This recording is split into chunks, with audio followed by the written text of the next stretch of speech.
अस्सलाम वालेकुम दोस्तों, छा हाल आहे? उमेद आहे त ख़ुशि हूंदा। जीअं त अॼु सिंध टीवी जे हिकु नए तमामु बहितरीन ड्रामे जे बाबति ॻाल्हाइण वारा आहियूं, जेको सिंध टीवी ते तमामु जल्द ऑन एयर थियण वारो आहे। अगरि तव्हां असांजे चैनल ते नवां आया आहियो त चैनल खे सब्सक्राइब करे घंटी जे बटन खे ऑल करे छॾींदा, जीअं तमामु ड्रामा फिल्म तव्हांखे नए अपडेट मिली सघनि। हुनजो नालो आहे चंड किरण। जेको ड्रामो तमामु बहितरीन अंदाज़ सां रिकॉर्डिंग कई पई वञे ऐं तकरार ड्रामे खे बंदि कयो वेंदो, उन खां पोइ ऑन एयर कयो वेंदो।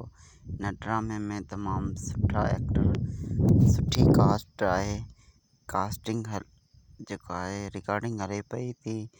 हीउ ड्रामो कॾहिं ऑन एयर थींदो ऐं ईद ते या ईद खां पोइ हिन ड्रामे जे बाबति तव्हांखे असां डेली अपडेट ॾींदासीं। इंशाअल्लाह असांजे चैनल खे सब्सक्राइब कजो ऐं बेल आइकन बि कजो, ऑल करे छॾिजो, जीअं तव्हां वटि असांजी हर अपडेट हुजे सिंधी ड्रामनि जे बारे सां, सिंधी फिल्मनि जे बारे में।